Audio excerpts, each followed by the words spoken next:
Welcome to another edition of the Red, Gold, and Bold podcast. With you, as always, Jeff Chadiha from the NFL Network, NFL.com. Sam McDowell from the Kansas City Star, and I'm Soren Petro from Sports Radio 810 WHB. We're off to the divisional round for the Kansas City Chiefs. First, let's check what the wild card meant for these Kansas City Chiefs. Who was impressive? Bills, Ravens. Was one more impressive than the other? We know those are the stiffest competition for the Chiefs. What to take away from each one of the games? Bills and Broncos, Ravens and Steelers. How about the Texans? What do we learn from watching them play, as they'll be the next opponent for the Chiefs? Chargers, Broncos, how much do they back up the bus, and our expectations for them in the AFC West? What quarterback should scare the Chiefs the most? Which teams actually can win the Super Bowl of the ones that are left? Should we even be bothering with the 7 seeds? We're talking about it all right now here on the Red, Gold, and Bold podcast. You are listening to the Red, Gold, and Bold podcast, the most in-depth analysis of the Kansas City Chiefs on planet Earth, breaking down the Chiefs like no one else can. Red, Gold, and Bold is hosted by Jeff Chadiha, Sam McDowell, and Soren Petro. Jeff Chadiha is a senior columnist and on-air personality for the NFL Network and NFL.com. Sam McDowell is the sports columnist for the Kansas City Star. Soren Petro is the afternoon drive host of the program on Sports Radio 810 WHB in Kansas City. The Red, Gold, and Bold podcast is proudly brought to you by David Starnes Allstate Insurance, covering all the important things in your world: home, business, life, and even the fun stuff as well. Motorcycle, boat, ATV, you name it. Get with Dave and he'll have you covered.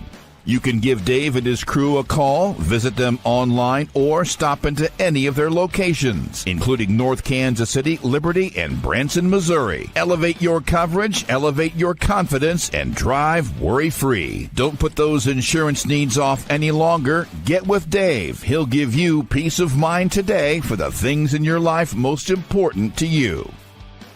Now, here are the hosts of the Best Chiefs podcast, Jeff Chadiha, Sam McDowell, and Soren Petro.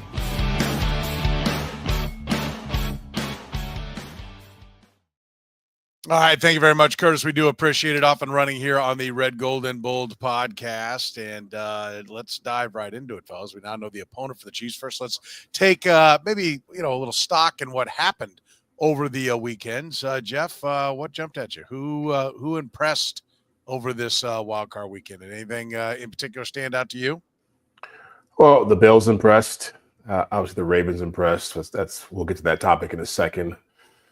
I thought the Texans impressed. I don't think anybody within a 100-mile radius of Houston was picking them to win that game.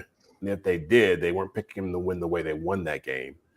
And so that was the defense I thought the Texans would play for most of this season, and it showed up at a great time for them.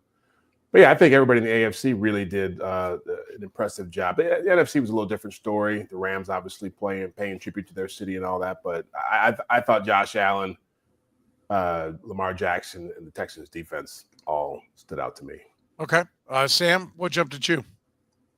The quarterback play. And I mean, look, this isn't some sort of revolutionary thing in the NFL, but there's no secret why the teams who advance are the teams who advance. Other than Baker Mayfield, the quarterback play was the difference in every game. I thought Baker Mayfield was really good, but Josh Allen and Lamar Jackson were as advertised in this MVP race, and all the talk about them is going to be this week when they play each other. But to me, they were the two stars of the weekend just to earn this matchup, to play one another. And the story now for the Chiefs, in a very Kansas City specific way, is you're not going to have a route where you don't have to play one of those two teams. Now it's guaranteed one of those two quarterbacks is going to have to be on the path if you want to get to another Super Bowl.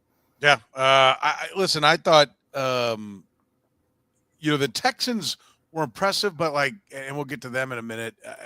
You can say that's as much about the Chargers. I mean, that's one of the things a lot of people, I don't like to not give credit to the team that created the mistakes for the other one that, helped force them into it. But yeah, I do agree. I think Lamar Jackson looks really cool right now. I mean, by that, I mean, just he is in control of what he is doing, of what the offense, what they want from him. I mean, I think he looks every bit the part of the guy who posted 41-4 from the TD to INT. And so I think you better fear that guy Buffalo and Baltimore looked like they was ready to just, take care of business. Like, okay, we got to play this round, no problem. I do think a lot is going to be taken out of them as they, go into this weekend.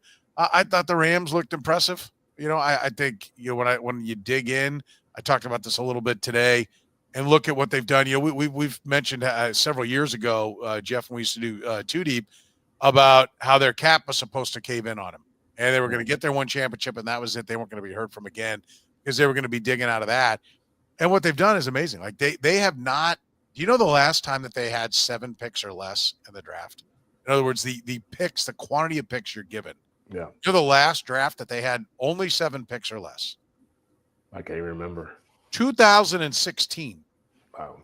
Which is also the last time that they had a first-round pick before last year in 2023 where they took Verse.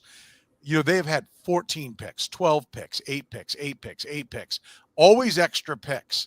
And no first-round pick meant they had to hit on it. They have thrown numbers at it. And you look at their defensive line that got – I think that's probably my most impressive by one thing is their defensive line hung 9 sacks on the Minnesota Vikings.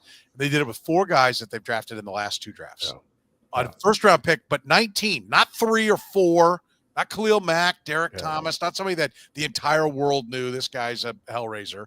They took Verse, a guy that I remember some people being like, I don't know if he's a first, and other people saying I think he's a top 10 guy. They took him at 19. They took a second rounder and 2 third rounders. That's who their starting 4 guys are, and their 4 leading sackers and pressuring the quarterbacks are 4 guys drafted in the last 2 years, no one higher than 19. To me, there's, we heard Eric Eager say it a lot of times. On the podcast we've done with him over the years, and Sam, you talking to him over the years, even before you were here when you were a guest on the podcast and everything. I mean, more lottery tickets, man. And they have lived it. And well, are they the best team? No. Are there better NFC teams? Yes. Are they probably going to get to the Super Bowl? No, I don't think so. But just what they've been able to do to, they got the franchise quarterback, paid whatever price it took, and then they have drafted accordingly. I think it's pretty impressive. I think that's I talked to Ray Farmer, who obviously with the Chiefs a while back, who was the Browns GM, who's now with the Rams, who's one of the best friends of Les Snead, the Rams GM. And he told me a couple of years ago that everybody gets caught up in all the first round picks. You have to excel on day 2 and day 3 to really have a championship contender every year. You look at who they draft, not just those guys, Puka Nacua, Cooper Kupp, Kyron Williams, none of these guys are first-round picks.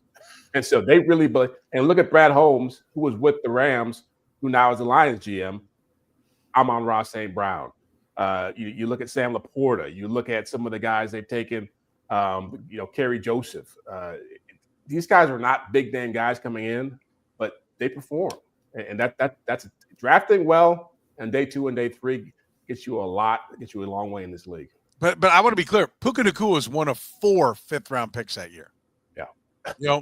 A couple of the other guys have done a little something here and there, but they had 4 fifth-round picks. Like, do you want to hit in the 5th round? Take 4 guys, right? Take 8 guys. You got an even better chance. Like, they get that math, and it's not advanced mathematics to just say more guys give you a better chance to succeed.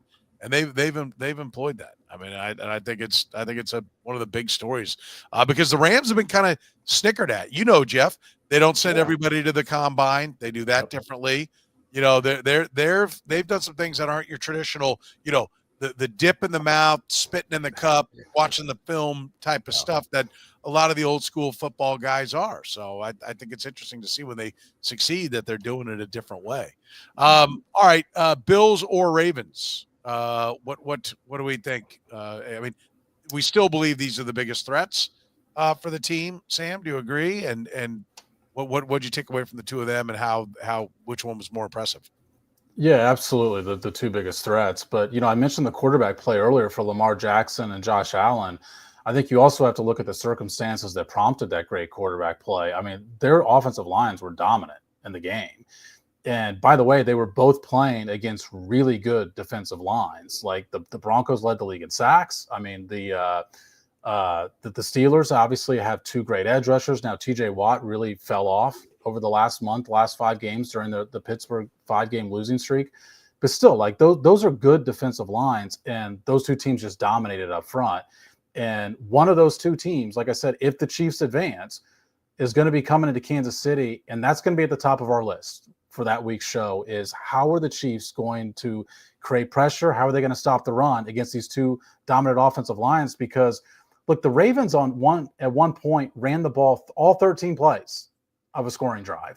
The Bills were run heavy. For all people talk about Josh Allen, I think he should be second in the MVP race. They were running the ball. That's why they were so successful against the Broncos, is they were making them stop the run, and the Broncos couldn't do it. And I think that's the type of formula you'll see coming into Arrowhead in the AFC Championship game if the Chiefs can advance this week. Yeah. Jeff, how about Bills, Ravens? Which one jumped at you? The Bills were more impressive to me. And I thought they were, to me, they were the best team coming into the AFC postseason, just because I give them credit for beating the Chiefs and the Lions.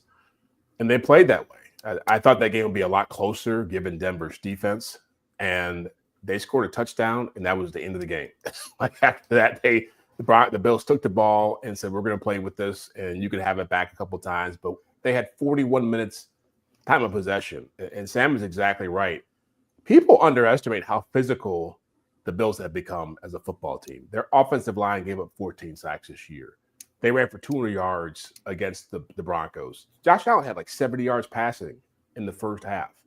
And so I know it's a popular notion that the Ravens are going to come in to Buffalo and just beat them down with the run game, but I think the Bills can do the same thing to them and control the clock. And I thought that, as good as Denver was defensively, Patrick Surtain disappeared.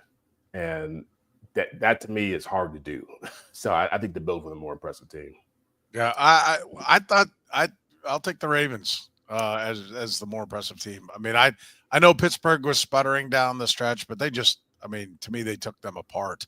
I know the Broncos got taken apart, but it took a little time. And then I think the Broncos just kind of oh, we're not ready for this, and I do give a lot of credit. I think the Bills were very impressive. I mean, I think we're splitting hairs here really between the two teams because they were both really good. I want to be clear about that. I don't think none of us are saying that the team we're not picking looked bad, for sure. But the Broncos, they had kind of like that first touchdown that Spagnuolo's defense was giving up all the time, and then that was it. It's like, oh, okay, this is what you're doing.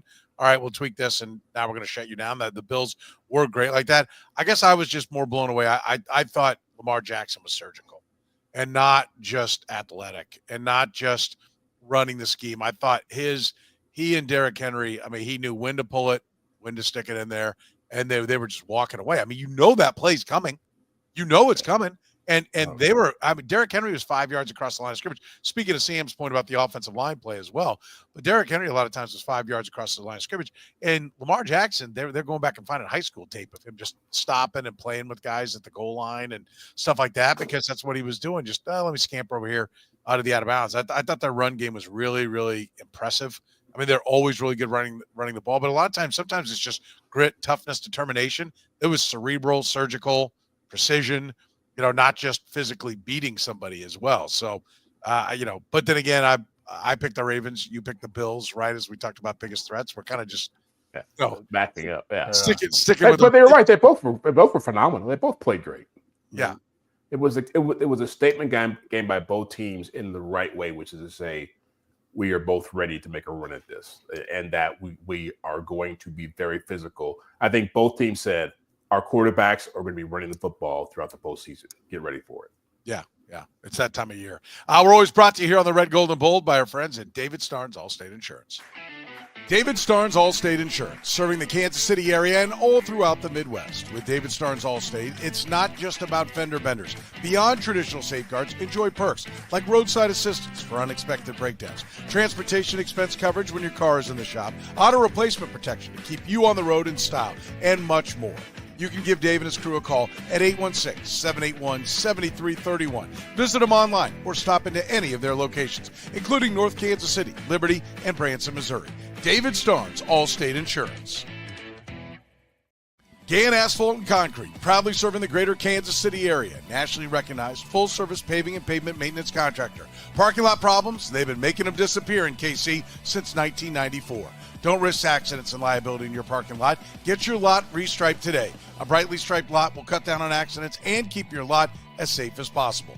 Find them online at GannAsphalt.com or call 816-484-3338. Gann Asphalt and Concrete. One contractor, all things parking lot. All right, let's break down the games a little bit more as to what went on. We'll start with the Bills and Broncos, the 2-seed Bills and Broncos. I'll start with you, Jeff. You thought the Bills were most impressive. Like, what was your some of the other big takeaways you had from that game?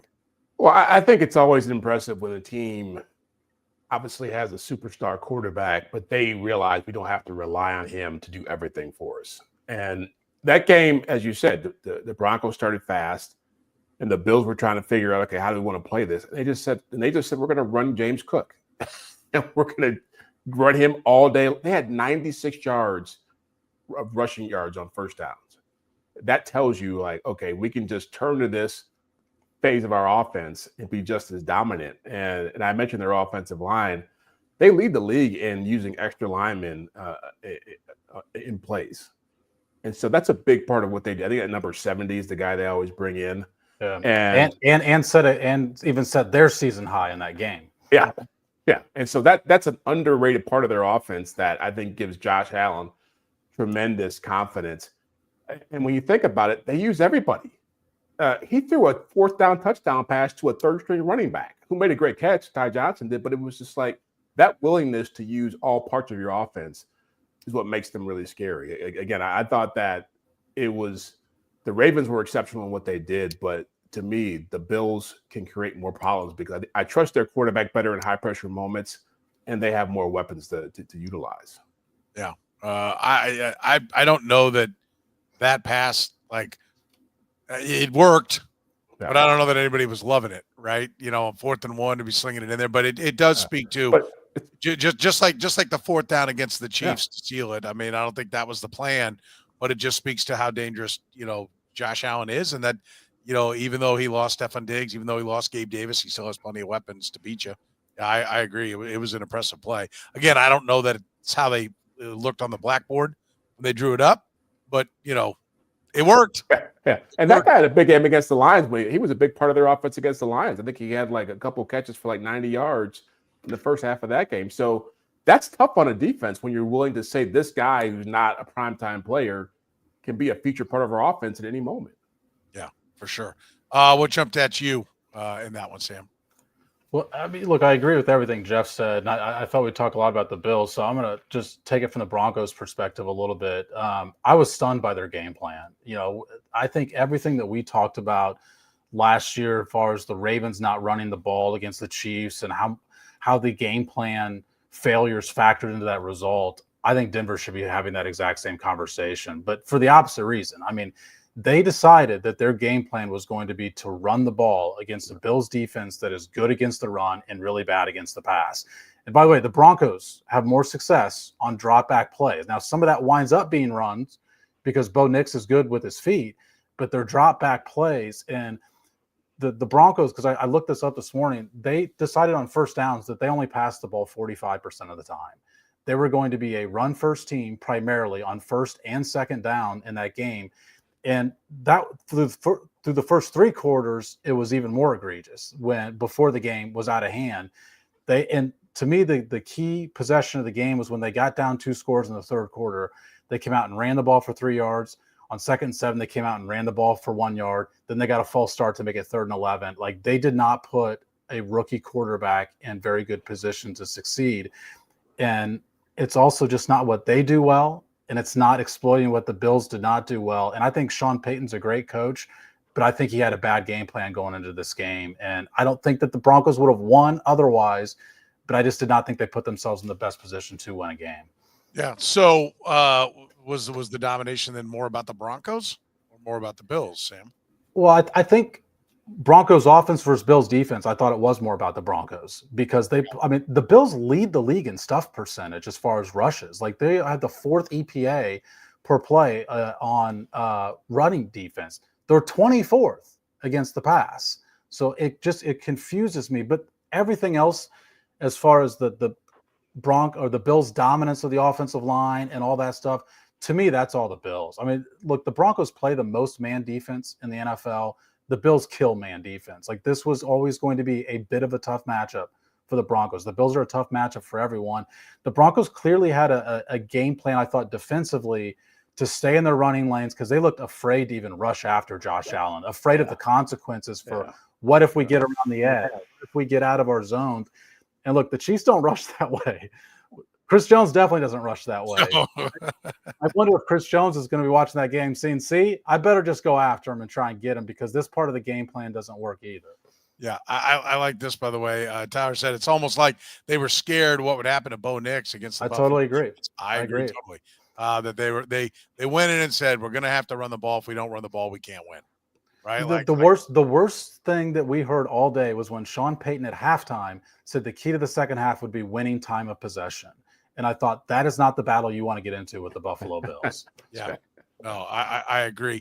Jeff, Bill Vinovich going over and talking to Josh Allen on the bench. I asked Trent Green, hey, ref ever come over and talk to you on the bench? You ever seen that happen? No. He said he'd never seen it happen. Have you ever seen a ref go over onto the bench? It's one thing to come over to the sideline, talk to a coach or a player right there and say, hey, I want to talk to you about this or that. That's one thing. To go clear to the bench and sit there and counsel a guy. You ever seen that before? No, I don't think anybody's ever seen it. And we still don't know what was said, right? I think Josh kind of joked about, don't yell at me or something like that. What's that, Sam? Yeah, Josh Allen claims that Vinovich was telling him to stop yelling. But as I joked on Soren's show today, if we could get an FBI guy to come and analyze, I think he'd find like 8 tells the reasons why that is not the truthful answer. Yeah. What I loved about that play was how Josh Allen was pointing it out in the middle of the play. He's getting rushed. And he's like, wait a minute, that guy's holding over there. Yeah. I mean, which I always think is, we see that out of Patrick Mahomes. I mean, Josh Allen, you're so in control of the game that you're able to point out things, as it's going along and see them. But, I give Josh Allen a lot of credit for not grandstanding at the end. I mean, he played it cool because I think he knew what the hell is this going on? Like, and we talked about it. Curtis said today, he's like, he thought Vinovich was going like, my bad. It was my bad. I definitely thought that's what he was saying. Right? Or maybe it was you. Yeah. He taps his chest. And I thought if you could read his lips, he said, my bad. Yeah. And so go over there and be like, oh, I missed a call for you, Josh. Are you still going to sign a jersey for my kids? Like, what the hell was going on? I'm stunned that it happened. But you know what, though? That does speak to his clout all of a sudden in this league. That's like, I could see one guy the ass kissing that goes on from that referee. Or, I mean, Mahomes is the only guy I could see getting that kind of favoritism from a referee in that kind of a moment. And now Josh Allen's getting it. So maybe that's a sea change for him. It may be something to be worried about down the road if you're playing against the Bills. I mean, they missed the call. I mean, it was a blatant hold. Right. Yeah. But for the ref to come over and make that attempt to try to smooth it over, that's pretty. It's unheard of. Yeah. I don't think there's anything nefarious about it, but it's just really bizarre. And I do think if this was Patrick Mahomes, we'd have to spend like half an hour on this because this is all anybody would be talking about. I think if this was Patrick Mahomes. That's my point. Is like, and had it been Tom Brady back in the day, you that's all anybody would have talked about. And I'm 95% sure that's the same referee that on Hard Knocks 2 years ago when the Jets were featured and Aaron Rodgers was on there. There was all kinds of audio of him just kissing up to Aaron Rodgers during the game. Like chitty chatting up Aaron Rodgers all the time. Like, do you want to be that does happen? Like that kind of chit chat. Yeah. But are you here to referee the game? Then you shouldn't be kissing anybody's ass, and you shouldn't be trying to be anyone's buddy. You should be officiating the game. They should be kept at arm's distance. I thought it was ridiculous. Take nothing from the Bills, and I think Jeff, your point's a great one. It does speak to where Josh Allen's gotten. Where he is, that he carries that kind of cloud. I mean, we are at a point. I mean, it's clear we've mentioned it a number of times, but Josh Allen and Lamar Jackson are becoming the Ben Roethlisberger and the Aaron Rodgers and and maybe the Peyton Manning. If Patrick Mahomes is the Tom Brady, these guys are elevating. They are becoming Hall of Famers in their own right with the things that they're accomplishing. And this is just another example of it. Ravens Steelers. What jumped at you, Sam, from Ravens Steelers? Do you want to, here's your last chance to take a shot at Pittsburgh. Well, I didn't have that on my list, but the Steelers stink. We didn't need the. I thought they from Sam. I thought they slept through that playoff game, and their coach did. Yeah, I did not think this was a great reflection of a coach having a team ready to play. players being fired up and feeling like they had a chance in a game. I mean, it looked like the Steelers thought what we all thought, which was that the Ravens were going to roll over them. There were effort issues in the first half of that game, and I just thought stuff that was inexcusable. And look, I know the reports afterwards are here that Mike Tomlin is going to be back in Pittsburgh, and he's even telling teams, hey, don't come trade for me. I think Mike Tomlin is a great coach. I mean, he's obviously one of the best coaches of this generation, and this roster has not been set up for Mike Tomlin to even have the winning seasons that he's had. And when you go through the Steelers quarterback player over just the last 5 years, I mean, it's Russell Wilson this year, who was a cast. I mean, the team's paying Russell Wilson $85 million not to play for him over the next 2 years.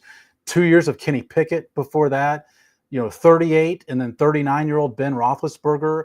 And then the year before that, it was Mason Rudolph. Like, that's the last 6 years of quarterback play this team's had. He's still had winning seasons. But I also think that voices get stale in rooms. And that playoff game and these last 5 games in their totality look to me like a team that the voice is no longer carrying its weight in the room that it once did. I mean, look, it was once time for Andy Reid to leave Philadelphia. And do any of us think, I mean, that worked out for Philadelphia too, as well as that's worked out for Kansas City. Philadelphia won a Super Bowl. They went to another one. They look like they're poised to potentially compete for another one. Like, that worked out for both sides. And so I'm not saying that he's a coach worthy of firing. I'm saying sometimes it makes sense for both parties to part ways. And that game to me looked like a team that should be ready to move on. Yeah, I remember Andy Reid saying that the first time I interviewed him, like, hey, it was time. I needed a new team and they needed a new coach. Like, I think there are those times, and maybe we're there with Mike Tomlin. But Jeff, I also remember that Andy Reid won exactly one playoff game before Patrick Mahomes became a starting quarterback, right? Here in Kansas City, I'm talking about. He won one game against the Houston Texans in 2015 against who was it? The Ohio State quarterback that bounced around. Who the hell started at quarterback for the Texans in that game? Hobart, not Hobart. What was his name? Brian Hoyer. Brian Hoyer. Thank you. Brian Hoyer. That's the one win that Andy Reid had as the head coach of the Kansas City Chiefs. So, I think everything Sam said is true, but I think the quarterback part needs to be understood. If you fix the quarterback, would Mike Tomlin be fixed as the head coach? Yeah, probably. That's part of it. But I agree wholeheartedly with what Sam said about there is a point when you actually have to start, moving on as a coach, and the organization has to think, is this the right? Seattle with Pete Carroll that just happened last year. The Belichick in New England, that happened last year. Mike Vrabel wasn't in Tennessee that long before they said, okay, you got to go. And he was winning games and going to playoff games, AFC Championship with that bunch. So to me, it's not unheard of. But now I was on the radio, your station this morning, Soren, talking about this. And Al Davis, when I started covering the NFL, told me this, almost 30 years ago. 10 years is the max for an NFL head coach anywhere, because the message gets stale, the tactics get old. And you start seeing them do things that indicate it's time to go, like hanging on to coaches too long, like Mike Tomlin did with his last offensive coordinator, Matt Canada, or taking chances on guys, relying too much on guys who are head cases and immature, like George Antonio Pickens, Brown, Le'Veon Bell, George Pickens. You saw Marty Schottenheimer do it here. I saw John Gruden do it in Tampa Bay. I've seen it all over. You saw Belichick do it with his coaching staff in Philadelphia, in New England. Andy did it in Philadelphia with coaches. So I think it's time for a change there. And it's time to stop talking about, hey, 18 straight years of non-losing seasons is a great thing. Doesn't mean anything if you keep losing in the playoffs. Yeah, I don't think it. I disagree. It doesn't mean anything. It means sold out stadiums. It means money. It means revenue. It means you can sell hope, which is what fans want going into the season. So I'll object. Your overall point, I get, but it doesn't mean anything. I think it's too strong a comment. But I want to go back. Name the guys where you say you saw all that happen. You saw it with John Gruden, Brad Johnson, and Jeff. What was it? Jeff Christie, or who the hell was the? Oh, it was the Darryl Russells, the Andre Risons. He one of those. No, but I'm talking about who his quarterbacks were. I'm going to make the point. But who were their quarterbacks? Was it falling apart? Or was it? Oh, I agree it can fall apart. But if you have the quarterback, I think, because Andy Reid's past 10 years and he's still going strong in Kansas City. So Gruden didn't have the quarterback. Bill Belichick was fine till Tom Brady left town. Who were the other ones you pointed out? Oh, I said Pete Carroll. Pete Carroll, Russell Wilson left. Yeah. They didn't have the quarterback Yeah. right there. That's all true. Yeah. Yeah. I think the quarterback can fix it. Without the quarterback, it's tough to do all the things you have to do to prop up a team without the quarterback. Like it's such an effort. It's so much strain. There's so many different places you have to be almost perfect when you don't have the quarterback to cover up a lot of the messes that, like, when you miss on Sky Moore and Patrick Mahomes isn't there to lift up Justin Watson and go ahead and win a Super Bowl, like that Sky Moore thing just wears on you and people bring it up and they comment it. And so you miss on things, which you're going to do in a draft. All that crap gets magnified more because there isn't the eraser. There isn't the quarterback. I mean, I think both things are true. Yeah, but you can't compound it with a bad coach and then bring in head case players, right? Like that's what Minnesota has been able to do with Sam Darnold. You can complain about what he was last night and what he could be, but end of the day, they've got an organization where they've got things around a guy like that. You can win. That's what San Francisco does with Brock Purdy, right? They put people around you. You don't bring in all this other stuff that is an issue. I think Mike Tomlin, to me, he probably lost some respect in the organization with the Matt Canada thing. I think holding on to that offensive coordinator for a year and a half and it was going nowhere was a huge mistake for him. And he hasn't recovered from that. I don't think hanging on to Bob Sutton was doing Andy Reid any favors. Yeah, that's true too. And the other thing about quarterback play, because I agree with you, it's about the quarterback, but a good quarterback also is a natural leader because people look up to a guy that's a franchise player. And when it's absent that, then having the personalities like the Pickens stand out even more because there's not a player. You don't have to rely on the coaches. There's not a player in the locker room to help put them in line. And that's what the Chiefs have, not only with Mahomes, but with Kelsey. I mean, the leadership stuff matters too. And it's strange. I mean, there's a reason I listed the quarterbacks that the Mike Tomlin have. Like, I agree with your point. Russell Wilson, 2 years of Kenny Pickett, 2 years of Roethlisberger at 38 and 39 years old, Mason Rudolph, like this, if the Steelers can't change coaches and think that that's going to be a problem solver, like they need to figure out that they haven't given Mike Tomlin a lot to work with over this last half decade either.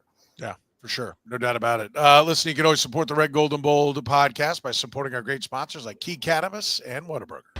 Whataburger is proud to sponsor the Red, Gold, and Bold podcast. Now at all your KC Whataburger locations, and for a limited time only, get your Whata Wings tossed in any of your favorite flavors, including the new Nashville Hot. Or get your hands on fire you can handle with the all-new, perfectly spicy Bacon Blaze Jalapeno Double.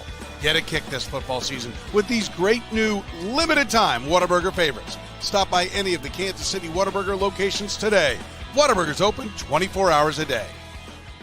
Unlock a premium dispensary experience at Key Cannabis. Visit any one of our 12 Key Cannabis locations across Missouri for a huge selection of cannabis products and expert recommendations from Missouri's friendliest bud tenders. Quick service, convenient online ordering, drive-through pickup, and a fantastic loyalty program. Plus, Key Cannabis offers discounts for veterans, med patients, cannabis industry professionals, seniors, first responders, and students. Visit us in KC North, South KC, and Belton. Open 7 days a week, or shop online at keycannabis.com. Key Cannabis, open for premium cannabis experiences. Let's talk about the Texans and Chargers. Texans looked really good, but was it all just Justin Herbert, crapping in his hat, Jeff? I don't think it was just that. Look, I think Will Dissly had a couple of big drops in that game. One inside the 10-yard line when they were trying to drive for a score that led to them kicking a field goal, and then one that led to an interception that set up another Texans touchdown. I think the offensive line had a really tough day. They couldn't keep that Texans defensive front off of him, and then he made some bad throws. I mean that interception to Lassiter was a bad play. The pick six was a bad play. Look, I don't think it was an indictment of Justin Herbert. I think sometimes you have games like that. I think this team overachieved. And I think once you're going into a game without Josh Palmer and you have guys who aren't playing great and you can't run the football, put it all on him in that situation against the way that defense was playing. And let's face it, I'm sure the Texans heard everybody talking crap about them all week long and were fired up to go out and kill somebody on Saturday. So I think that was part of it too. So they were motivated. Yeah. Yeah. Okay, That was so not the team that we saw sleepwalking through the last month of the season. They were playing with fire in their eyes. Did the Chargers have a letdown? I'm being a jerk from some of our conversations we've had in the past. Oh yeah, no, I don't think that. Yeah, Okay, I think I thought the Chargers could come into Kansas City if they won that game and give the Chiefs a tough game, but they're a year ahead of schedule. I think they'll be fine down the road. I think Justin Herbert will be fine. Yeah, I'm not convinced Justin Herbert's going to be fine. Right. Like, Alex Smith looked like he was going to be fine for the 49ers, and he turned to Colin Kaepernick. Like, you kind of want your guy. If it doesn't click, they look pretty good over there. Herbert can really spin the football. I mean, you just don't want to move on from that talent. But, I mean, Sam, I don't know about you, but, like, I saw lots and lots of Twitter mock-ups of Justin Herbert with Jeff George, right? And it's kind of that's strong. It is strong, and I think it's an overstatement. But Jeff George went to playoffs. He just didn't win anything. Jeff George had a big arm. He just didn't win anything. I mean, like, right now it's not unfair. Yeah, I remember Matt Ryan had some tough goes too early in his career, and it worked out for him. It worked out. I mean, to what degree? He won an MVP. And he got to a Super Bowl, but I mean, so he was better than Phillip Rivers, right? Like, is that the goal? Yeah, Phillip Rivers is a pretty good quarterback. I mean, they can't all be Patrick Mahomes and Josh Allen and Lamar Jackson. I understand, but that's what they want, right? You want at least Aaron Rodgers. You want at least, and I know his passing skills are insane over his career, but one championship. You won a championship, right? Yeah. That's what they all want. Like, Falcons fans probably love him some Matt Ryan, but they didn't win a championship. Chargers fans love him some Phillip Rivers. They didn't win a championship. Like Ben Roethlisberger, he rang the bell. Peyton Manning, he rang the bell for two different franchises. Eli Manning's career pretty much is mediocrity, right? Other than a couple of seasons where he got red hot and rolled through the playoffs. And it's going to make him a first ballot Hall of Famer, partially because he's in New York. But he won those championships. I mean, that's what it's all about. Yeah, I mean, I think that I said this on Friday, and I just don't think I gave enough weight to it because I picked the Chargers to win this game, which is the Chargers crapped the bed every great team that they played this year. I mean, the only playoff team they beat all year was the Denver Broncos, and they beat them twice. And you look at their other 5 games and their performances within those 5 games, and you go through them game by game, and the offense was terrible for the Chargers and all 5 of those playoff games, those playoff teams that they lost to, because they were 2-5 with those 2 wins against the Broncos. Against the Steelers, they scored 10 points, averaged 3.7 yards per play. Against the Chiefs, they scored 10 points, averaged 4.2 yards per play. Against the Ravens, they scored 23, finally get up to 5 yards a play. Against the Chiefs, they come back and score 17. They're still only at 5 yards per play. And then the last one that they played here was the Bucs, who they get beat 40-17. They only put up 17 points, 4.3 yards per play. I mean, this offense was bad all year against playoff teams. And I wondered in retrospect, and this is very much in retrospect, because like I said, I picked the Chargers to win this game, if we didn't give enough weight to that, because the Texans have a good defense. And we all did say that. I mean, I think the reason we picked the Chargers was because this Texans offense has been bottom 5 in most categories, particularly over the last half of the season. But the Chargers offense hasn't been good either. Yeah. Again, but I guess the question, though, Soren's posing, is that a Justin Herbert problem, or is that a supporting cast problem? Look, I mean, what I think the Chargers should be most concerned. Justin Herbert was absolutely part of the problem on Saturday. I think what the Chargers should be most concerned about is they got killed up front, and the offensive line is supposed to be the strength of this team. Yeah. You look at it, and they gave up 20 pressures in this game, and it was everybody. Joe Alt was part of the problem. Rashawn Slater was part of the problem. Like, I think the Chargers should be concerned that once they saw like a defensive line like the Texans, which we're going to be talking a lot about on Friday, that defensive line against the Chiefs' offensive line, but they got really beat up front. And so I don't think Justin Herbert was put in a great position by his offensive line. But at the same point, I mean, the conversation now with Justin Herbert, at some point, he's got to win a playoff game. We're 5 years in to Justin Herbert. Like, at some point, he's got to come through and win a playoff game, and he's 0-2 in the playoffs in 5 years. Well, I'll be honest with you. I mean, this is the Justin Herbert I thought we were going to see when he left Oregon. I mean, he has done nothing but dunk on me for what I thought he was going to be when it comes to his regular season performances. But this year, I mean, I wonder if a little bit of it isn't, and I'm a big Jim Harbaugh fan. First of all, I think you got to really question your offensive line coach. Like, you got 2 premium tackles there, and they're not performing well. Like, what are you asking him to do? Do you have some goofy technique thing you're busting their ass about doing? I mean, like, because these guys are supposed to be studs, and they weren't. And so I'd be questioning that. I'd be questioning Greg Roman, Ravens fans will, right? Like, is this his archaic system that was predictable and easy to defend? I think you've got to be questioning that. If you're Jim Harbaugh, you got to question all those things, right? This can't just be a cash grab for you and the fellas, right? Like, you've got a premium talent. I don't know what he is upstairs, but you've got a premium talent at quarterback, and you've got some, I mean, this all looks good. Now, I do think Jeff is right in the sense that they're a year early here. Right. Yeah. If they'd have gone 9-8, not made the playoffs, we'd be talking about look out for the Chargers. Yep. Instead, they won an extra game and they got here, and they really have Ladd McConkey, and that's it to throw the ball to. So, like, how different would it have been? Yeah, go ahead. I was DJ Chark was out there running routes. I was like, what? Yeah. I gave up on DJ Chark. Yeah, I gave up on DJ Chark 2 years ago. Yeah. Right. And I've been trying to make him work in fantasy leagues for years. To your point about Greg Roman, I mean, I thought that the Chargers looked like they didn't know what to do if the run wasn't working. And I know that Jim Harbaugh wants to be a run-first team. They ran for 50 yards in the game, and they didn't stop trying. Like, they had, I think, 18, 19 carries in the game and only ran for 50 yards. And it looked like it was like, okay, now what? If the run isn't setting anything up, like, now what? And if you're playing the Houston Texans, you need to be prepared that the run might not work because they've stopped the run all year long. Yeah. No doubt about it. So collectively, the Chargers and Broncos, how far do they back up the bus for what we think about them being real challengers, real threats to the Chiefs long term, Jeff? Oh, they're still real threats. I mean, I think taking some blowout losses in this postseason, there's no shame in that. I think getting both those teams to winning records, to double-digit victories, establishing some foundational pieces, especially on defense. They both have quarterbacks they like. Now it's a matter of, can they go out and fill out the roster and find playmakers? I think both those teams, especially on offense, got to get better on the outside. With receivers, they got to find tight ends that can be difference makers.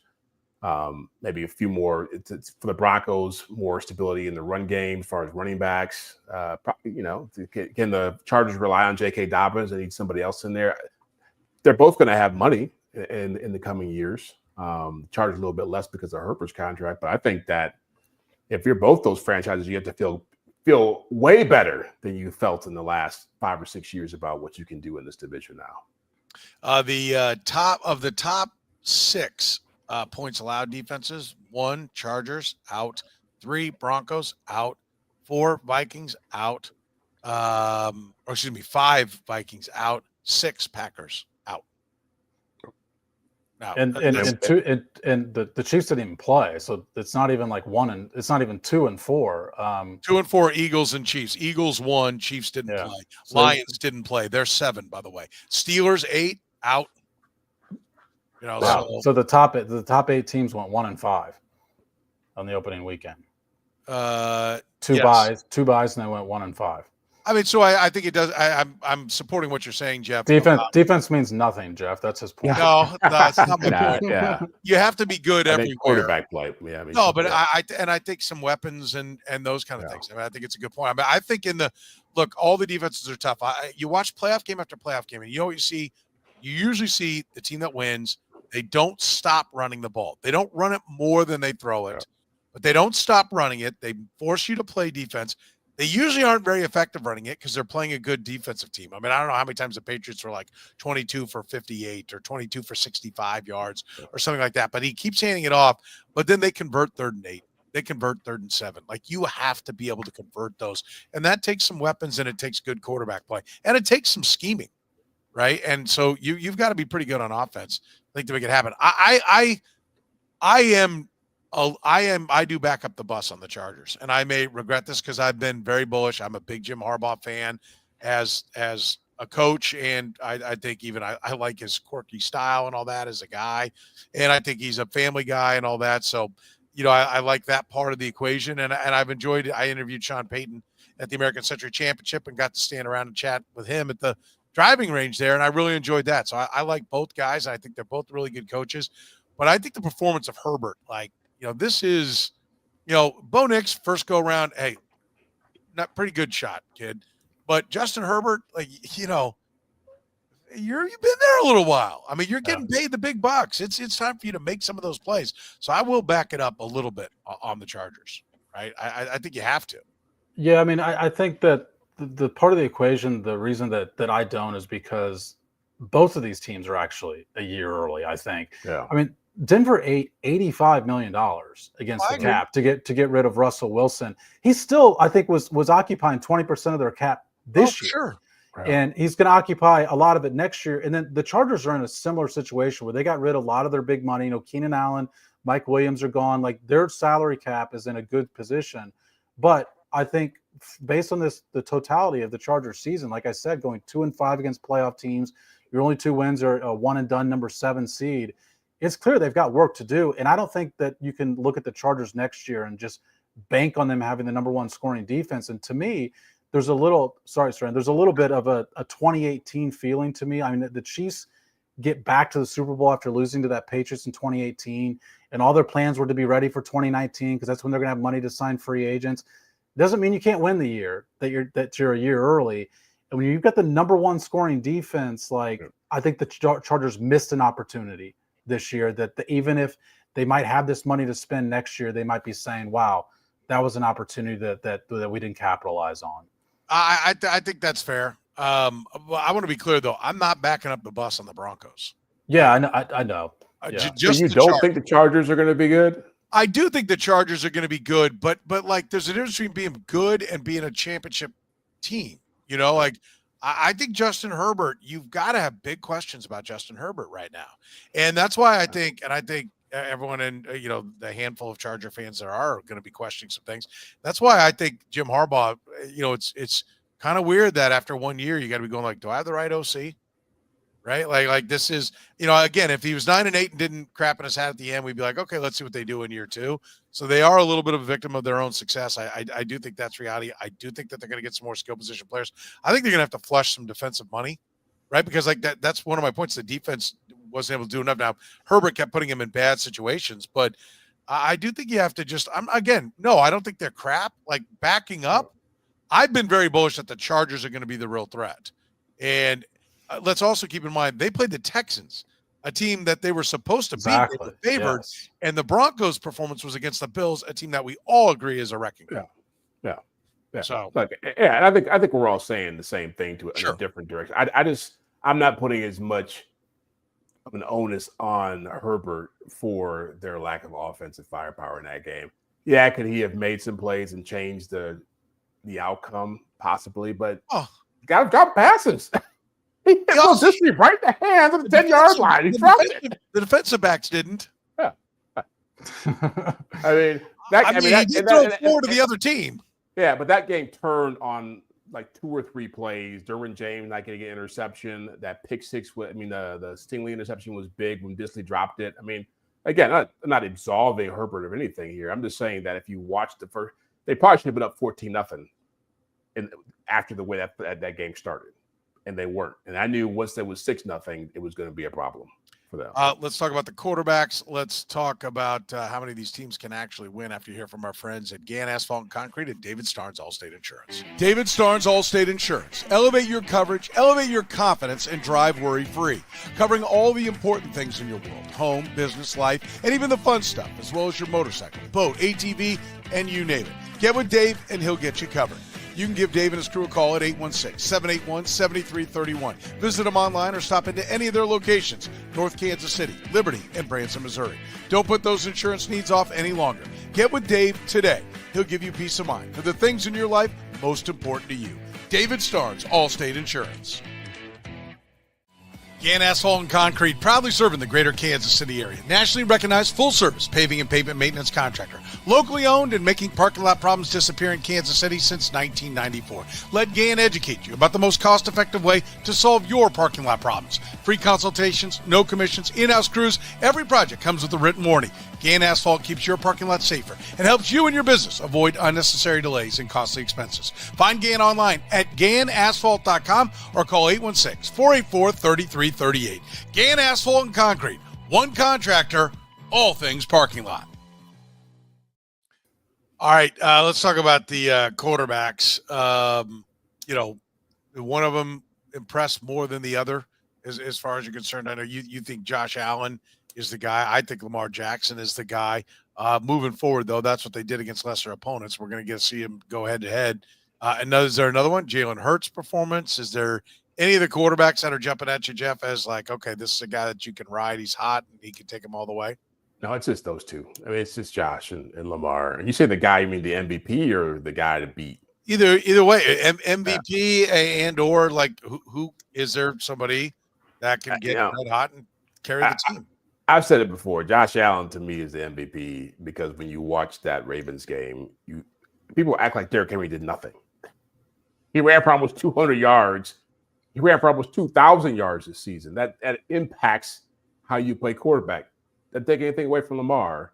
It just means that's a nice thing to have over there to go to get your offense and your team going as well. And Josh doesn't have that. Josh has to carry more of the load for Buffalo. But I say all the time, I love both those quarterbacks. I just trust Josh more in the high pressure moments. Until Lamar Jackson shows that he can make those big plays when they matter most. And it's also why I'm not minimizing his stats here, but his stats to me are not the big selling point for him being MVP now. He's got to win big games. He's got to make big plays in big games. And that is something that he is still lacking very much on his resume. So that's why I think Josh is the guy to be concerned about. Sam, anyone else for me? I thought Jaden Daniels was understood when to push it. Like he had to get him down the field. He threw a couple of impressive throws. Your point about Baker Mayfield, I thought was a good one. I thought he played. I mean, he doesn't advance, but I think Todd Bowles didn't give him enough opportunity to advance. Anything jump at you from the quarterback play? I think Jaden Daniels is terrific. And I thought, one of the most telling things was after the game when they win the game, he just doesn't even react. I think he just is so unbothered by the big moment that, I think Jaden Daniels could pull an upset. But Josh Allen and Lamar Jackson are the two guys that the Chiefs need to be worried about. And I disagree with Jeff on the MVP, but I still agree with him on that. Josh Allen's the guy you want with the game on the line and the big moments. I think Lamar Jackson's probably the guy you want in the first half to try and build a lead. He plays incredibly well with the lead. We've seen him falter when they get behind. It's why the Chiefs won that AFC Championship game last year when they get up 2 scores. Like when you put him in a bad situation, things can get bad. And with Josh Allen, you can put him in any situation, plug him into anywhere, and I still think he's going to succeed. And I said this before last week. I think the Ravens are a better team than the Bills, but I still think that the Ravens are the team that the Chiefs would rather face because of what Josh Allen has done at Arrowhead, what he's done in the playoffs. I think he's just unbothered by the moment in a way that Lamar Jackson's got to do more than beat the Pittsburgh Steelers to prove that he can have some playoff success. Jeff, the betting odds say that the Kansas City Chiefs, Baltimore Ravens, Buffalo Bills, or I should say Bills, Ravens, take them in seeding order, Lions and Eagles are really the only 5 teams that can win the championship. Do you agree that it's those 5? Do you think it's even less than those 5?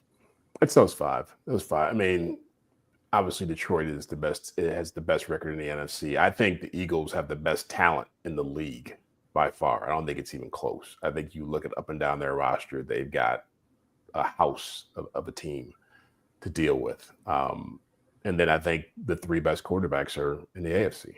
And so it is a question of who's going to, I think every team in this, of those 5 teams, feels really good about their chances. And I know we're talking about the Chiefs here, and it's a Chiefs Center podcast, but I don't think anybody in those cities feels like we can't win this thing because they've all been close, either in the Super Bowl or an AFC Championship game, and they've all got, good coaches. So I think they all feel like they can do it. Yeah. Oh, this Matt says, Eagles have bad vibes. Renee says. What are the bad vibes? Well, I think their coach is kind of a hot mess. Jaden's a special player. Big things to come from Washington. I mean, you don't think they're kind of screwy? I mean, like they're 5 seconds away from Hurts and AJ Brown fighting, but I think that's part of their shtick. Some teams like you got to have some of that craziness going on. I mean, God, look at you're old enough, Soren, like the 80s Giants, 85 Bears, and there's always more drama going on in these places than you think.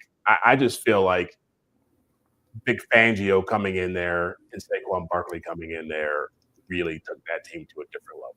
And when you look at what they can do defensively, they can beat you in multiple ways. And then Barkley, the way they run the football behind that offensive line makes things so much easier for Jalen Hurts. You can argue that, hey, can Jalen Hurts throw the football well enough? Yeah. Those other 4 teams, I'm not sold on that one, but I think they can shut anybody down who's playing with that defense. How many can win it, Sam? I think 5, but I think 5's a lot. I think we've gone into past postseasons. Like, it would be incredible theater if we could branch these 5 off and have them play a round robin, because I don't think any of them go 5-0. And you could have a situation where they all go 3-2 and 2-3. Like, I think we've got 5 really good teams. To me, the Eagles' deficit is they have clearly the worst quarterback, I think, of the 5. I question whether or not Jalen Hurts can beat the Lions. I question whether or not he can beat, whether it's the Ravens, Bills, or Chiefs, whoever represents the AFC in the Super Bowl. And so I think, to me, and I agree with Jeff, like, their roster is loaded, but we talked all the podcast about the difference in these games, and the quarterback comes up in every single conversation. And this quarterback, I mean, Jalen Hurts was awful, I thought, against the Packers. It's just that Jordan Love was even worse in the game. And look, Jordan Love was missing his top 3 receivers at one point in that game, but we've seen Patrick Mahomes play without his weapons. Like, I just think that those other quarterbacks can overcome some things that Jalen Hurts and some others cannot. Let's finish with this. To the 7 seeds, I mean, is the bye? Where do the 7 seeds have not been making a lot of noise, Jeff, in these playoffs? I think maybe a healthy Green Bay. They lost all their wide receivers. Maybe that could have been a little bit different. But to this point, the 7th team has not made a big difference since they added it. Man, it's like 1-8 or something like that, or something great.